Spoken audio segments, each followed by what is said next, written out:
Hey guys, welcome to my channel. Today I'm going to be bringing you a DIY IKEA inspired shelf.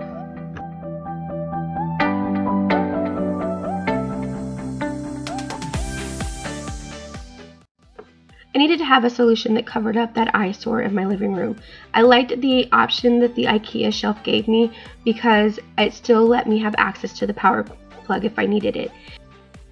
The issue I was running into was IKEA didn't offer a shelf that was long enough to fit the area that I wanted, and the other issue I ran into was that if I bought multiple, you could see the seams. So then it was off to Home Depot to pick up the supplies I needed to make my own shelf. So I picked a board and I just had my son hold it against the wall to make sure that the lumber was long enough. I gave it a quick sand, and there's actually 2 pieces of lumber, and I'll link everything down below, so make sure you look at the description box down below to see what size boards and what type of boards I used.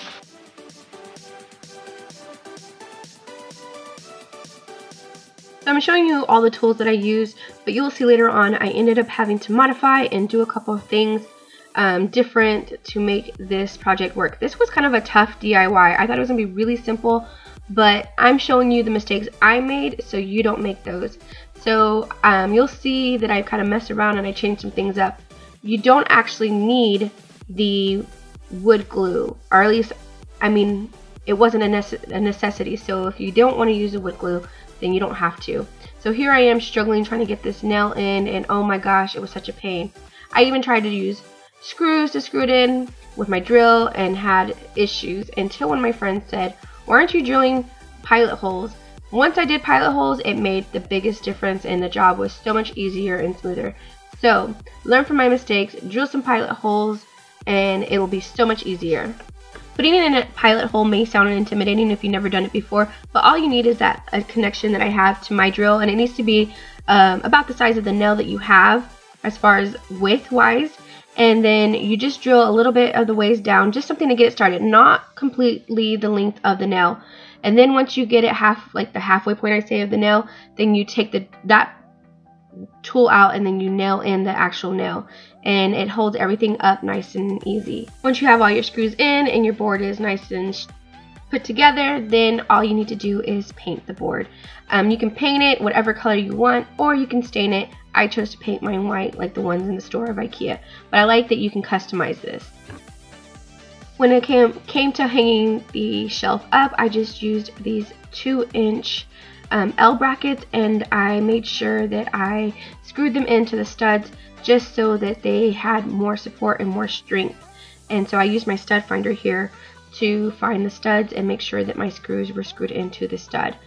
A little tip I will give you when trying to do your studs is to mark the area that the stud finder says it is, and then use a small thin nail and a hammer and make sure the stud is actually there, because there's been times where there wasn't actually a stud there, or I was just missing it. It was just to the right or to the left.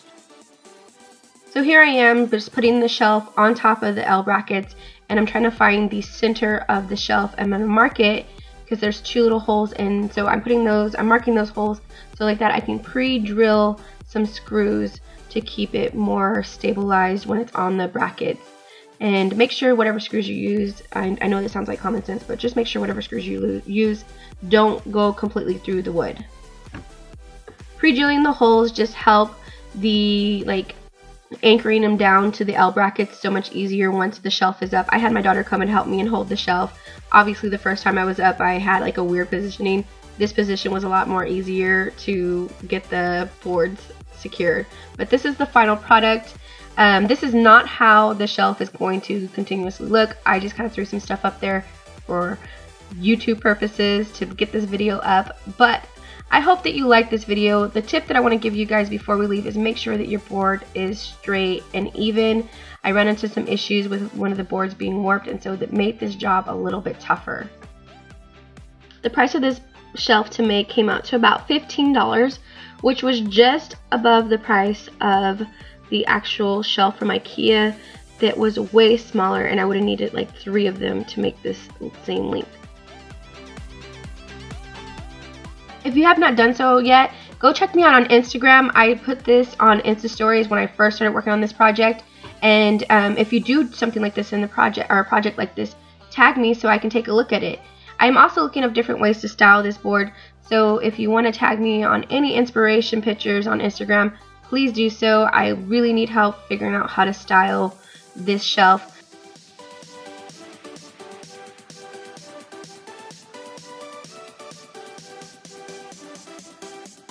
Thank you so much for watching. If you have not done so, make sure you're subscribed, make sure you put on your post notifications, and I will see you guys in the next one.